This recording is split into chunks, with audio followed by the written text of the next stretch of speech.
This episode is brought to you by Seams Easy Record Sleeve Repair Strips. If you collect used records, you need some Seams Easy strips handy for record sleeve repair. They're super easy to use and repair those seam splits to make them like new. Ask your record store for Seams Easy or go to seamseasy.com. Seams Easy with 2 Z's. seamseasy.com. And now, on with the show. Well, hey everyone, it's Nate. Welcome to episode 355 of The Vinyl Guide, the podcast for record collectors and music nerds. And today we've got an absolute legend on the show, Mr. East Bay Ray of Dead Kennedys. And today, Ray and I are talking all about the new 2022 remix of the Dead Kennedys' debut album, Fresh Fruit for Rotting Vegetables. Now, I know Dead Kennedys strike up lots of emotions in people's, as they are such a beloved band, and the split in history seems to be quite polarizing for fans. And I totally get it. Would I like to see a classic DK lineup with Jell-O? Absolutely. Will I ever get the chance? Most definitely no. They've regularly had opportunities to reform, and they just couldn't make it work. They're that far apart. And here on the show, we've had multiple members. We've had Klaus on the show years ago, episode 23. We've had Jell-O on the show, episode 160. Both have a view, both have their stories, and certainly we're not here to take sides.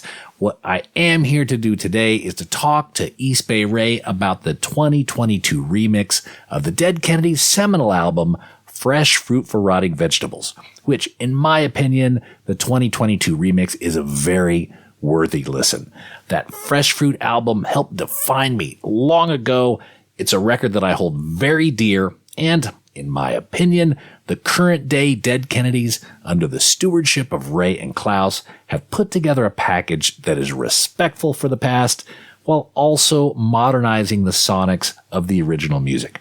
Nothing has been added, nothing has been taken away. It's the same original instruments and recordings, but just treated with a modern sonic sensibility and clarity that likely wasn't possible back in 1980.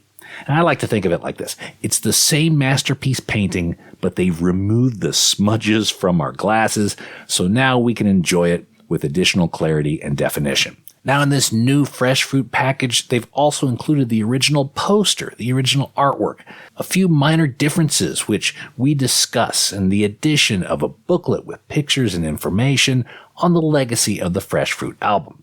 And if you'd like to hear the difference, just pop in the old mix in your streaming services and then listen to the new mix right afterward. You can A/B them right away. Both versions will continue to coexist, and you could make up your own mind which sounds best for you. Okay, so to all you newcomers to the Vinyl Guide show, welcome, welcome, welcome. Hope you enjoy the interview. If you do, please follow us and subscribe to this podcast. You'll hear many, many, many more episodes and interviews like Brian Baker of Bad Religion and Minor Threat, episode 351 of the Vinyl Guide. Jim Rulin and I talk about the rise and fall of SST Records, episode 332. Amel and the Sniffers, all 4 of them were on the show, episode 301.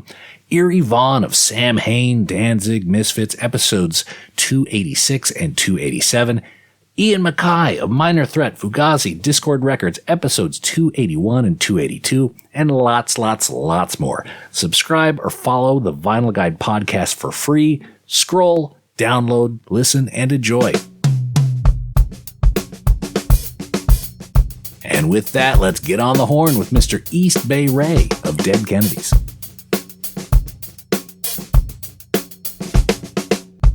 All right, this week on the Vinyl Guide, we are pleased to have a Dead Kennedy, East Bay Ray. How are you today, Ray? I'm good. Excellent. By the way, is that the singular form of a member of the Dead Kennedys? You are alone, you are a Dead Kennedy? I don't know. I haven't thought about it that far. I don't know. I usually say East Bay Ray, guitar player for the Dead Kennedys. Okay. Is it the? I thought it was just Dead Kennedys. It's not the Dead Kennedys, right? Oh, well, that would be the with the small t. Oh, got it. Okay. Yes, you are correct. It's not part of the name. Okay. But in a sentence, sometimes it shows up. So it could be East Bay Ray of Dead Kennedys, I guess. proper English.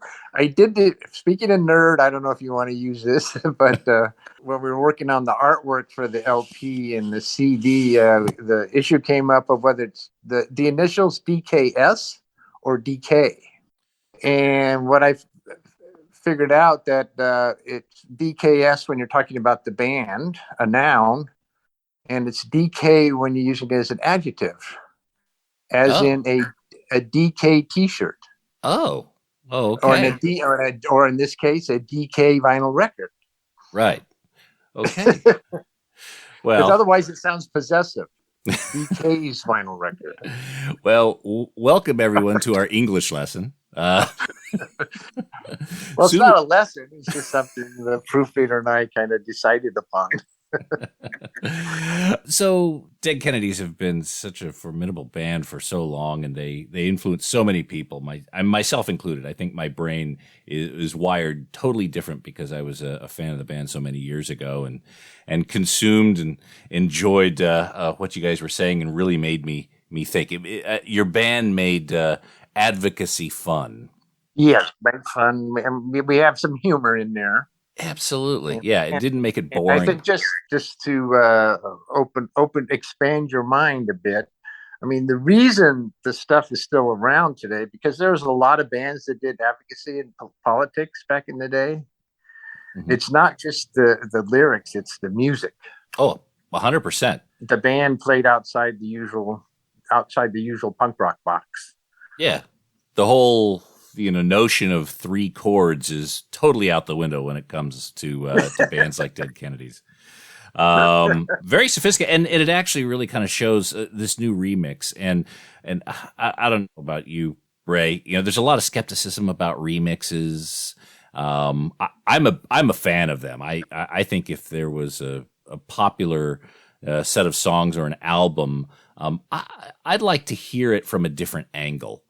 And in listening to this new remix, it does. I think it's like the blankets came off of my speaker from the version of Fresh Fruit I've been listening to for years. Yeah, well, that was the goal. I mean, at the time we did the best we could, and we had a very low budget, and we weren't that experienced, and we did the best of good, and it came out great considering. But since then, people in the band, most of the people in the band, like, I don't even listen to it because it was so kind of boxy sounding and veiled, like you said. And to be, Klaus and I'd always talk, boy, it'd be nice to remix this, but people aren't interested in them. And the skepticism. And to be honest, we were very, very skeptical. It was the record label brought up the idea, like, what about a remix? And we went, oh, well, maybe. And then, we talked to our manager, talked to different mixers, and Chris Lord-Alge was like a big fan of the band and wanted to do it. So what we did, we just sent them one song to see if it was even worth doing, Chemical Warfare. And Chemical Warfare came back, and it's just like, oh, wow. And like what I say, it went from 2-dimensional to 3-dimensional. But the playing's the same. I mean, the original, basically, it's the original. It's from a 16-track. It's the original playing. Nothing added, nothing taken away. And one metaphor I use, or maybe it's a simile if we want to get more English nerdism. It's like if looking at like a quartz crystal. You can look through one facet, but then you can turn it around and look through another facet. So you're looking at the same thing, but from a different direction, so to speak. Yeah. There's this frequency range that I've always noticed seems to have held the guitars and the voice, and here there seems to be a greater separation of that. I think, and that's probably something only time and wisdom and modern tools could have done. So, look, the old version still exists for the purists, but yes. This new version, I think, is a really interesting and a great thing to add to the collection. Yeah, actually, I think a lot of it has to do with Chris Lord-Alge's experience and talent. Mm-hmm. because basically his studio, unfortunately, didn't get to be in the room with him because of COVID. But he used a lot of analog gear, so the 16 track tape was transferred to digital files. But what he does is he plays the digital files through analog equipment. So there's old compressors and old reverbs and stuff that he uses. So I don't think it's so much the equipment, though he does have top of the line vintage equipment, very, very expensive, but so do a lot of other people. But I think it was really his talent and his affinity with like punk rock. I mean, he's mixed a lot of stuff, but when he started younger, when he was a kid, punk rock was one of the musics that he liked. If I had to pick out a name of who would do a remix of Dead Kennedys, Chris Lord-Alge would not have been near the top of the list. I mean, he seems he's done a great job, but he seems to be a unique pick. How was he the choice? Well, actually, originally when the label said they wanted to do it, we were thinking of some engineers locally. People were, people that we could afford in our budget, so to speak. And then our manager suggested, well, why don't we ask some of the A-list producers and see if anybody's interested? And he asked Bob Clearmountain. You're familiar with him? Yep. But he was working with Fleetwood Mac at the time. And then Chris Lord-Alge came back and says, "Yeah, I'm available to do it." But so we sent him the audition thing. I mean, one of the things is Chris Lord-Alge does have experience with Green Day, right? Like American Idiot is very, very, very well mixed. He's also kind of has a reputation for I think for a part of his career of he has a reputation for using a lot of compression. So we were concerned about that, but he's kind of become more sophisticated and more nuanced. I mean, that I think the lot of compression kind of made him, a well-known name, but he's moved on from that. And I think, that this mix was, doesn't have that loudness war thing is that I guess was so big 10, 15 years ago. Especially on the vinyl. Now I was lucky enough to grab a copy yesterday, and you got it. I do. I found a record shop that was willing to get it to me before the release date. It's not supposed to come out till tomorrow, September 30th. I know. Well, I happen to know a few people. You must be a good customer. You must be a very good customer. I am, and I know how to keep a secret, apparently. So yeah, you're gonna do this interview after the September 30th. Of course. And what I would do is encourage people. There's a couple songs on streaming. I think "Kill the Poor" and "Chemical Warfare." Well, by the time they hear this, the whole album's going to be on streaming. Just listen to one version. The old version's still up there, and just A/B it, and you could tell the difference. It's quite remarkable. Yeah, I think from my experience, the biggest difference is Chemical Warfare. That seems to be kind of that was the first mix that Chris Lord-Alge did, and then it's the last song on the first vinyl side. Right. But those really have those you can really tell. I mean, when I had friends come over that are not necessarily audio heads, golden ears, I would play them. Everybody heard it immediately. Yeah. The difference. But I also, but I understand people that, when you're going through your hormonal change as a teenager, 13, the music you hear becomes ingrained in your DNA. So, so that's why the original is, Klaus and I demanded that the original stay out and still be available. Yeah. It's like you said, it's the same performances, just remixed a bit differently.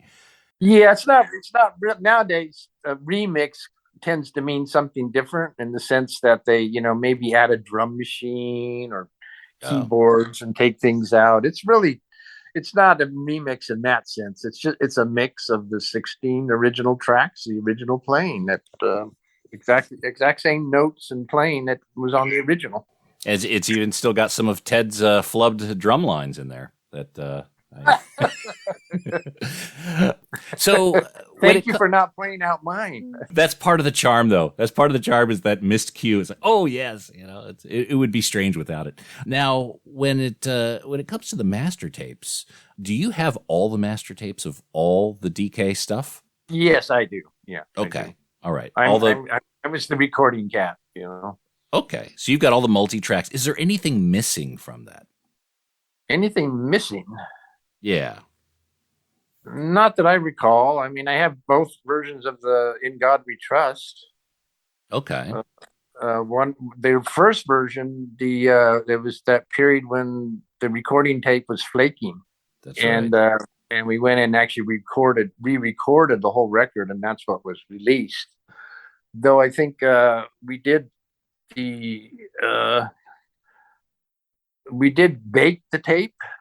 Mm-hmm. You can bake it in the adhesive and we did get a digital file from it. Oh. And actually we used it on a DVD someplace.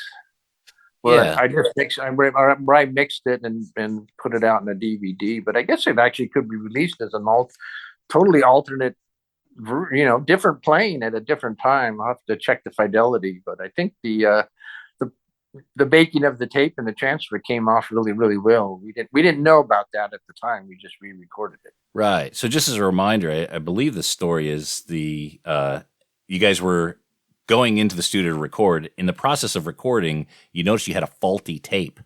Is that right? Well, I think we were done with the recording. Or maybe doing overdubs, but as you played the tape, the little stuff would flake off. So I think what it is, we stopped playing it and booked another studio in a new reel of tape. Got it. Okay, so there's two versions of In God We Trust. But when you're doing overdubs, you have to play the tape back and forth all the time. Right. And Biafra loved to do overdubs. So feasibly, this Fresh Fruit for Rotting Vegetables remix could be the start of a few more projects along the same lines. I don't know.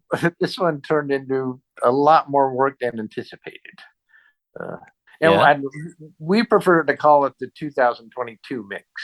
Right. Because of how some people think remix, means that addition of other instruments. I mean, one of the problems is we had someone transfer the tape to digital files, very high res digital files, but they didn't document which track was which. Mm. So at the start, when we decided to go with Chris Lord-Alge, we sent them all the files. Oh, actually, no, maybe it was a Chemical Warfare. I can't remember. But he came back. Which vocal's the main vocal, and which this, and which is the main, all this. And we looked, and none of it was marked correctly. So Klaus and I spent about 3 months going through all the multi-tracks and trying to figure out which vocal was the lead vocal. Right. Okay, so there's multiple performances there, so we could actually there could be different versions potentially. Typically Biafra being the lead singer would take up 4 tracks. I mean, I got 2 or 3, Klaus was 2, and the drums were, I guess, 8. Is that right? No. Yeah. So 4 tracks, right. They'd all be different kind of phrasing? Would they all sound similar? Yeah, he would. Yeah, experiments? He would sing it and then go back and this is very common in the recording that singer would sing it through, and then they go back and do a comp vocal, like take lines from different things and versions. Right. Okay. I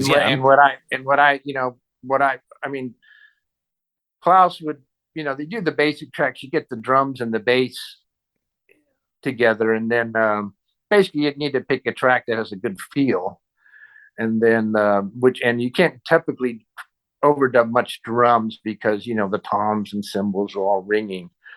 But if if the drums are basically good, then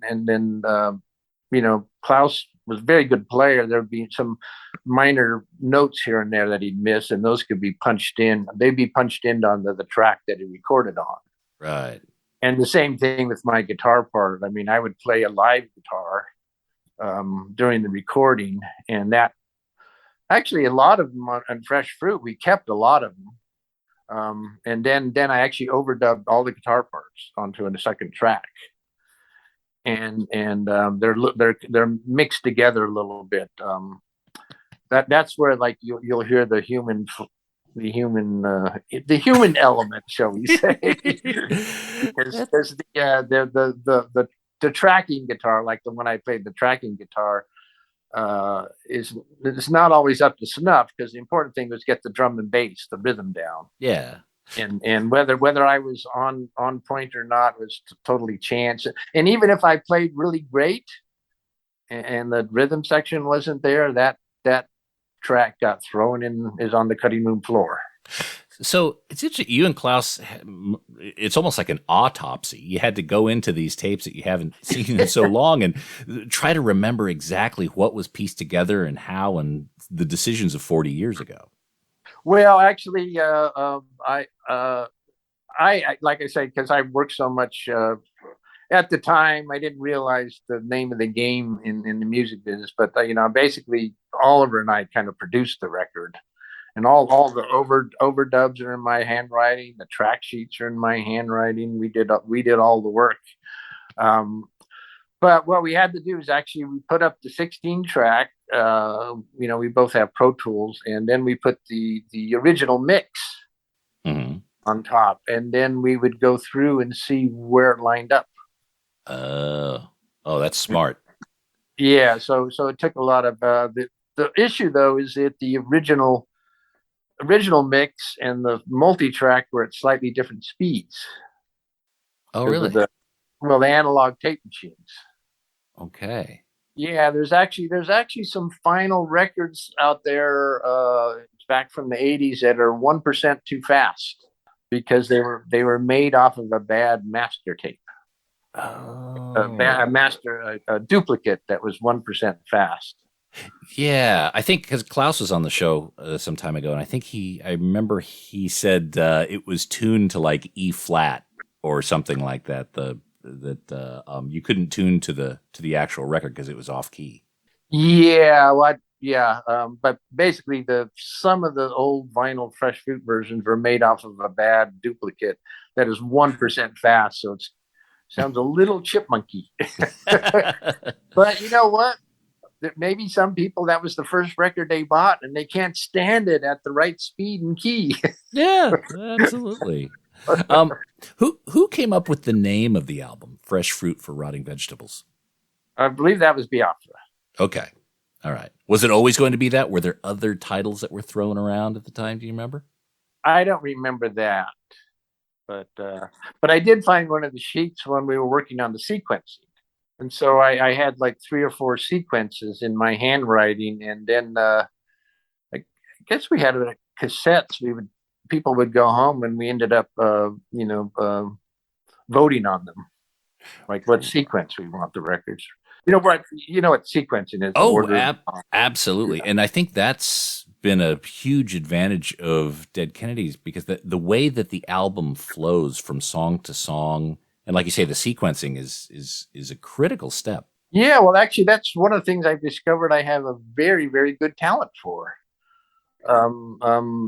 Like we're touring, DH, Peligro, and Klaus and I are touring with Skip, the Dead Kennedy stuff, and we've been doing it for almost over a decade now. And I make the song list, and we finally, a couple of years ago, we hit on one that's just an amazing sequence. Start strong. It's got a curve and end strong, and we change it up to keep ourselves interested. But everybody, we all agree, like it just doesn't have the impact of the original sequence. And then I realized, oh, okay, this is because I feel the music.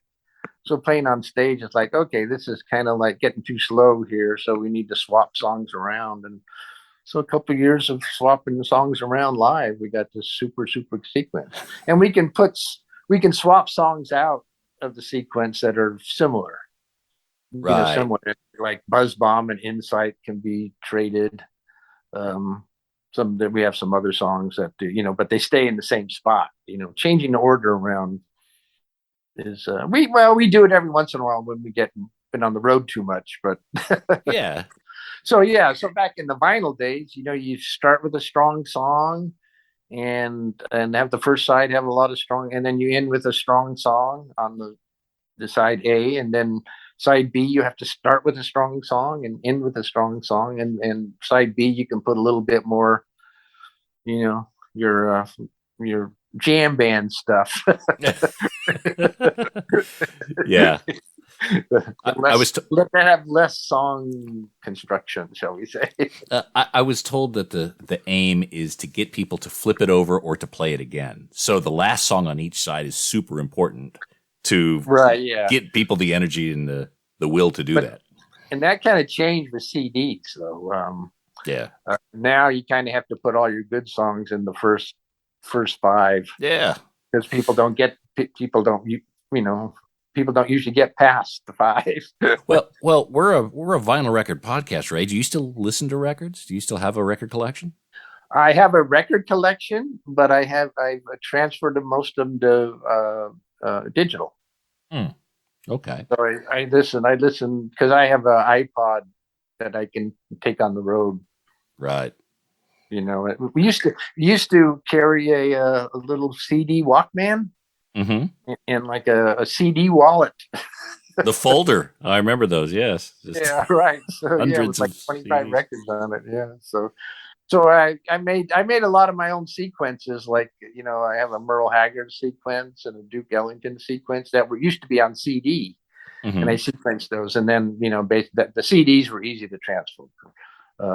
And I have a lot of records. Like actually, I have a cassette player plugged into my digital system, and I had a lot of cassettes. Used to carry cassettes too around before CDs. That's what it was. Didn't really take vinyl on the road that much. Right. In your collection, anything interesting vinyl nerds would go ape shit over? Any test pressings? Any DK memorabilia from the day? We'll be back after these messages. Hey everyone, I'm here to talk to you about Seems Easy record sleeve repair strips. Ever find a record in a used bin where the vinyl is gorgeous, but the sleeve has this ugly split and is even falling completely apart? Well, that's okay. Grab it anyway, because with Seems Easy record sleeve repair strips, you can fix that right up. Seems Easy record repair strips repair seam splits from the inside, so it doesn't affect the appearance of a record sleeve, but it does make it functional again. With Seems Easy, records can now slide in and out like new. Turn a $5 used record into a $50 functioning collectible. Just ask your local record shop for Seems Easy strips, and if they're not in stock, go to seamseasy.com. That's Seems Easy with 2 Z's. Seems Easy record sleeve repair strips. Seems easy because it is. Oh, and hey, record nerds, don't forget to clean your records with the very best and safest record cleaner, the Groove Washer. Make your records look and sound their very best and store them with confidence using the new Groove Washer Groove Guard record sleeves. You gotta try this out. It makes a huge difference to the quality of your vinyl experience. Ask for the Groove Washer by name at your local record store and accept no substitutes. Or head over to groovewasher.com and use discount code VINYLGUIDE10. All hail the Groove Washer. That's groovewasher.com, discount code VINYLGUIDE10. Now we return to the program, already in progress. No limits. In your collection, anything interesting vinyl nerds would go ape shit over? Any test pressings? Any DK memorabilia from the day? Oh, yeah. Well, actually, I have a lot of the Dead Kennedy test pressings. Some from the 80s and some of the recent ones. I have I don't know. I'm really into music more than the physical that much, though I do like the 12-inch LP cover. I have the Beatles VJ record. Oh yeah. So and I have some of the I don't know if any some of it might be rare. Who knows? I don't know. It probably is. Most of them I don't know if you've kept up on, the collectability of records these days, but many of the records that you're on go for hundreds of dollars. Oh, okay. I do have a box, not a box, maybe 10 of the original Fresh Fruit covers with the heads on the band. Yep, that's a collectible one. Yeah, but it doesn't really have the vinyl on the inside, so I don't know. But that's almost secondary when it comes to those particular covers. I noticed on this new 2022 remix, the cut off heads are back. For a while, those were swapped out with the. They're back. They're back. Yeah. Yeah. You sure? Let me show you. Can you see my camera? No, the heads are cut off. No, that's what I said. The heads are cut off. But this one was also replaced with pictures of kind of a couple of older ladies, if I recall, for some time. The story of that photo is Klaus found it at a garage sale. And it was put on the record, and maybe a year or two after the record, turns out it's a band that was still together, and they owned a recording studio in L.A. and they were a Christian band. So they through their attorney demanded some money and cease and desist, which we did cease and desist and paid them some money for harming their reputation.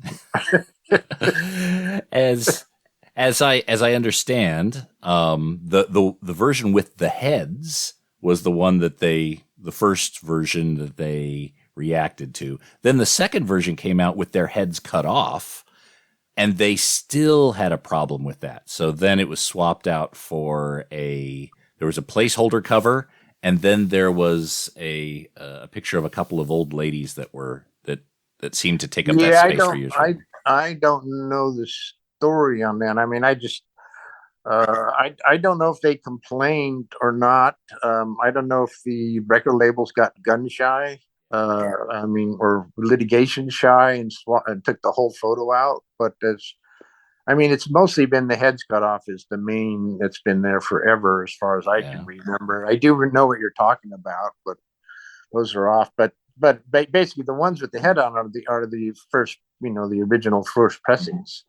But it was out for about a year or two before they got changed.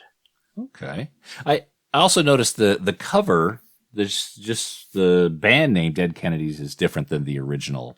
What was the discussion on that?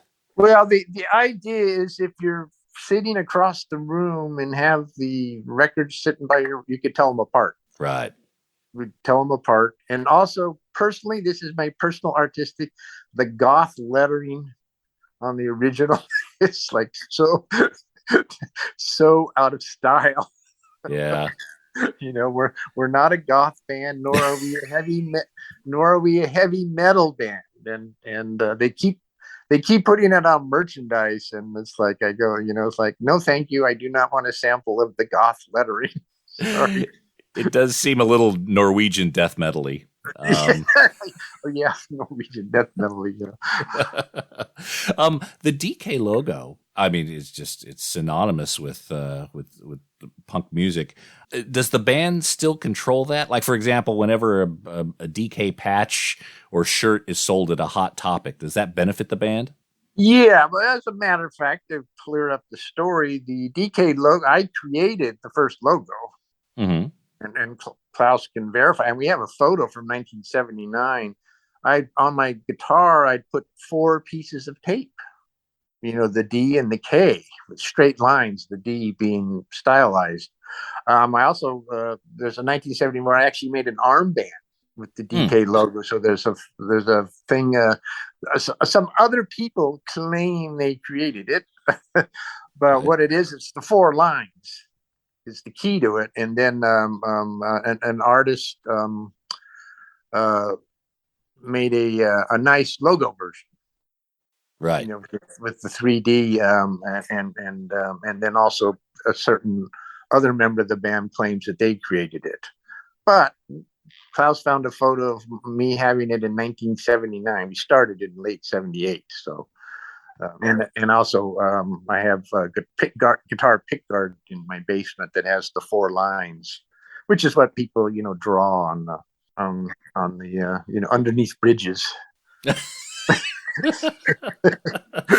Yeah. Listening to Norwegian black metal and drawing DK logos, getting confused on the music. And the other thing, like that record, there's a 8-page booklet inside. Oh, and also I guess people don't. Also, some people have asked, but also the original poster is in the 12-inch. I was going to talk about that. And last night I pulled out this poster and put it next to my original poster. It's pretty much the same size, dimensions, no edits. Is this a really good scan, or do you still have the original poster artwork? During the lawsuit with Alternative Tentacles, when they skimmed $76,000 from the band, they refused to give back the band our original artwork. So things were scanned. I had a whole bunch of original pressings, untouched, virgin artwork that was scanned. The poster, I believe, Cherry Red in London had a high quality print version of it. Got it. So actually, Fresh Fruit, since Cherry Red owns it outside of the United States, they had all the original artwork. It's basically things after Fresh Fruit that the whiny person wanted to take his ball home and wouldn't give it back to the band, which is creepy. Anyway, so that's and we worked on it. I had a friend help me that was an editor that worked at UC Berkeley Press, and we had like different scans and different processing, and we worked on it to try to get it to come out because she was used to doing art books, so she helped advise on the images and stuff. It looks really clean, and again, I held them right next to one another, and it's all the same artwork. There's no edits, and the booklet is really quite nice. The quotes and the story of Fresh Fruit, something nice to read while you listen along. So a lot of care has gone into this package. Yeah, I don't know if have you seen the CD version? I have not. It's actually, they have these CD things that are little hardback books. That's what we started with. That was it's 28 pages. And many of those photos were not available on the internet. There's a lot of new photos. Is the CD booklet different than the record booklet? Well, what's different is the record booklet has 4 per page. Like actually, they're the same size. Got it. Okay. Yeah. So it's the graphic artist that was helping me. She came up with that checkerboard pattern thing, but it's basically each one of those squares would be a page in the CD booklet. Have you seen the hardback CD? Any CD in the hardback booklet? No, form? I walked right past the CDs and grabbed the record. It's pretty amazing. They're like a little mini art book for your coffee table. Oh, okay. Yeah, and so we got a bunch of quotes from a bunch of musicians to say. It's pretty. One of my favorites is "Youth of Killing Joke." I don't know if you read that one. Yes. Yeah. And some cool photos. I spent a lot of time tracking down photographers. Chester Simpson, F. Stop Fitzgerald. He had passed away, but we found his widow. And F. Stop Fitzgerald. F. Stop Fitzgerald. Yeah, he was hanging out the local scene. Some other Edward Culver from L.A. stuff, and then there's a bunch of people we just couldn't find.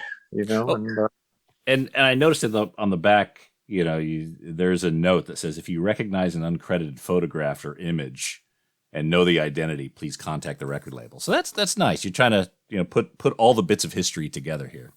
Yeah, we actually spent a lot of time tracking. I mean, I know like Sue Brisk that used to live in San Francisco did a lot of photography of the punk Mab days, the Mutants and stuff, and we're still in touch. So she was in New York, and I called her to see if she could remember who these photographers are. And then also like we gave them the, Chester, like, do you even know who any, we found one or two, but that way. With the reputation and the history of Dead Kennedys, who have you been surprised is a fan of the band? Wow. I don't know. I'd have to think about that one. I mean, because we're basically in the United States, Dead Kennedys is a kind of an underground band. We were never top 40. Sure. Like we're in the UK. And what I found is I found a lot of people that have heard of the band, but don't know the music. But I've also found a lot of people never even heard of the band. We're not Bruce Springsteen, No, but for our generation, I'm going to lump me in with you. Even I'm a bit younger, but Dead Kennedys are very important. And now, as we get older, people are coming of age. In Australia, we've got a prime minister that's an open fan of a lot of the pub rock that people here grew up with. And so, Radio Birdman and those sort of bands, he's a big fan. He's very vocal about that. So I would imagine there are some very powerful fans of the band that may have made it known that they are fans of Dead Kennedys. I think somebody, I remembered John Stewart. Oh, yeah. John Stewart. I mean, he was, what was the place? City Gardens in Trenton, New Jersey. City Gardens, great venue. It was kind of in between Philadelphia and New York, and drew people all from middle of New Jersey. And there's a picture of him. Supposedly, I don't know whether it's photoshopped, but he did used to go there a lot. And and I've met John Waters, but.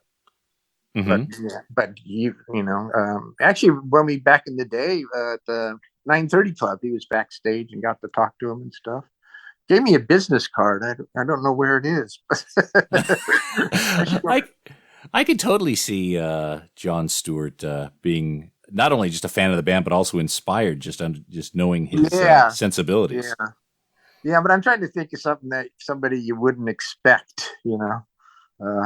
Wouldn't expect, Mel Gibson? I don't know. No. Yeah. Oprah Winfrey? Maybe not. That would be a surprise. Yes. Yeah. Okay, everyone. It's Too Drunk Too Far. We're all going to give each one of you a condom. Yes. Everyone, look under your seats. There's a rotting turkey carcass for everyone. So now you've got this 2022 remix of Fresh Fruit for Rotting Vegetables. Any thoughts about perhaps the same treatment for something like Plastic Surgery Disasters or In God We Trust? Is there a universe where that would happen?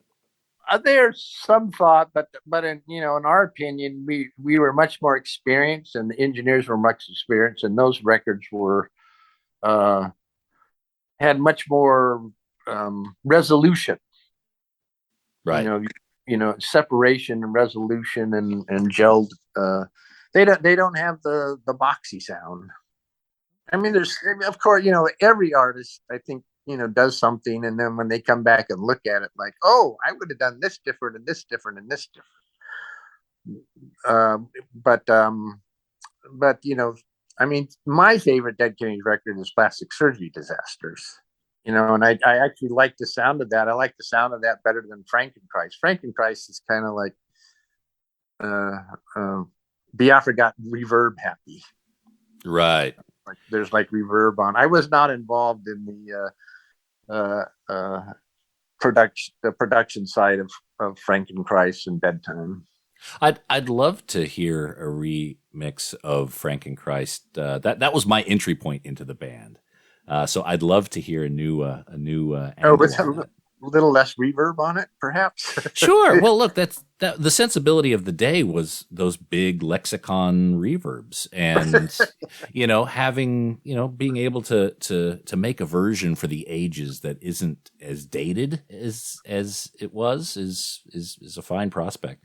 Yeah, that's kind of. I mean, I like a lot of my psychedelic playing on that record. Yeah. A reason I like Plastic Surgery because it has the psychedelic part and the hardcore part kind of both on the same record. I understand at one point Polydor was interested in signing Dead Kennedys. Is that true? Yes. After Fresh Fruit. I don't know. Do you know this story? How we got Fresh Fruit recorded? Yeah, I think I know the story, but please share. Yeah, we did the single California Uber Alles and Man with the Dogs, and then we played New York to 20 people, but Bob Last was there, who owned Fast Products in Edinburgh. I don't know if you're familiar with them. Yep. Fast Products, they have Gang of Four, Mekong's, Human League. It was a very prestigious label, and he called me up and like, I want to put this out in UK, and sure.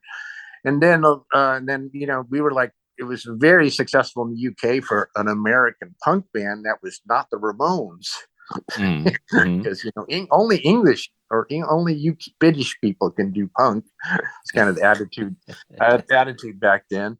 And then a booking agent called us up and wanted us to tour England, and we said sure. And then he called back like, well, with the single, it's not economically possible, so let me see if I can get you financing for an LP. And that's how Cherry Red got involved. And yes, there was Cherry Red's first big record. The budget was $10,000, and I suggested to the band, like, let's each take $1,000 because this is the last money we're ever going to see from this record, and spend $6,000 making it, which is what we did. And we found Oliver's 16-track Studio Mobius. He'd never done punk rock. So Fresh Fruit was a big hit. So our manager, who was the booking agent guy, was like, well, let's look for a deal and see what recording budget can we get. And so he, so basically, we opened up bidding from the record labels, and Polydor was one of the people. We went out to lunch with the guy.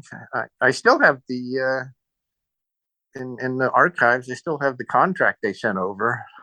We went out to lunch with the guy, Tony somebody. He signed some other people. But what happened is I tried to call him a couple of times to ask some questions about the contract. And he didn't answer. I didn't return the calls. So I said, well, that's not going to work. Yeah. If you can't get their attention now when they want you, what's it going to be like once they have you? Yeah. And so what happened is, I know. And then what happens, we went to Static Records with Laurie Dunn. Laurie Dunn used to work at Virgin Publishing. And when Cherry Red Records came out, we signed a publishing deal with Virgin Publishing. Richard Branson, and they have a townhouse in London. So when we used to tour England, we'd stay at their townhouse recording studio, where I got to meet Brian May one day. Ooh. He was in there doing stuff. He's taller than I am. And richer. and richer. and we're about the same on being a gentleman. Yeah, I would say that. Give me that, please. So Laurie Dunn was at Virgin Publishing, and he started the label. So that Plastic Surgery came out on Static Records and stuff. So anyway, yeah. So yeah, there's and in the States, basically they were trying to kill punk rock. They were trying to do new wave and no punk rock, and it's kind of amazing because we've been out touring, and we crossed paths with like the Circle Jerks and DOA and the Descendants. All these great bands from back in the day that were all on DIY labels. Nobody was the only band on a major was Ramones. And it's amazing. We're all doing better than we did back in the day. Circle Jerks are drawing tons of people. I just saw them about a week ago. Yeah. But they're down there with Pennywise, or that's right. That's right. Yeah, right. Yeah, Pennywise. Yeah, we did a tour like that in South America with the Offspring. Yeah, that turns out that they're big fans. Noodles and Dexter are big fans. They saw us when they were 14. Yeah. Yeah, they were at the famous Longshoreman Hall in Wilmington, L.A., which was the police riot. That's got to make an impression. Yeah. And Dave Grohl, I met Dave Grohl, and we played, I guess it was 1984, we played the Washington Mall. It's a counter thing to, I think, the Beach Boys playing for Reagan. Right. And he says his aunt took him there when he was 14, took him to the mall to see us, and that was like his first rock concert. Right. Yeah. So what an introduction. Yeah. So what else is happening with you, Ray? Dead Kennedys and otherwise? Oh, well, I can make a plug for myself. Skip and I have a band called the Killer Smiles. Mm-hmm. And that record actually came out this month too, but the record label's figuring out how to do promotion. Right. Okay. But it's so it's because of some of the trolls on the internet, like, why don't Klaus and DH and you come out with new music? But the fact is DH has a band Peligro. He has like 3 CDs out that are really good. Klaus has his more solo, more abstract, resonant type stuff. Has 2 or 3 records that I don't know if they're being distributed now. And you know, Skip and I did this Killer Smiles record that has had we've had some false starts. We were on a label that kind of went bankrupt. Mm-hmm. So now it's on Pig Records, actually. I don't know if you're familiar with them. Yeah. PIG Records, and he actually, you should check him out. He's very focused on vinyl. Oh, good. Okay. Because I know Killer Smiles was available on CD. So is this what you're saying? Is they're about to do a vinyl issue of Killer Smiles? Well, the vinyl, yeah, it's in the pipeline. Unfortunately, it's going to not come out till 2023. But Right. David, who runs Pig Records, says, you know, he sells 3 times as much vinyl as CDs. And streaming, he doesn't really pay attention to. There's other people at the label. But the problem is there's not that many vinyl plants now, and you have to kind of get in line. You know, I mean, our release, September 30th, I mean, this stuff was ready like 9 months ago. The artwork and the mastering was all done, but it's just getting, you know, we had all the releases lined up with the vinyl pressing plant, getting the stuff out. Right. Well, look, Ray, I do want to thank you for spending time with us. As I mentioned, Dead Kennedys were an absolutely pivotal band for me, and I know so many of our listeners, helped shape our views of the world. And having this 2022 remix, I think is a really interesting addition to the record collection. And again, I know there's lots of purists out there that just want the old pressings, that just want to get the ones on Cherry Red, the original ones from the 80s. And that's fine. Those exist. Go ahead and grab one. They sound fine. They work fine. But this 2022 mix is a really interesting view of the music from a different angle. On my system, it really kind of brought out some new colors and some really good separation. You can now really get into what each of the instruments is doing a little bit easier than the old mix. And I thought it was fun, and it's you know, it's allowed me to revisit an old friend here. Yeah. So it's like and the energy's still there. It still rocks out. It still rocks out. Absolutely. Ray, I hope this is the start of perhaps a few more, because I'd love to see some of the other works undergo similar treatment, but we'll just have to see if that's in the cards. Yep. Okay, take care. Thank you very much. Thanks, Ray. Take care, mate. Cheers.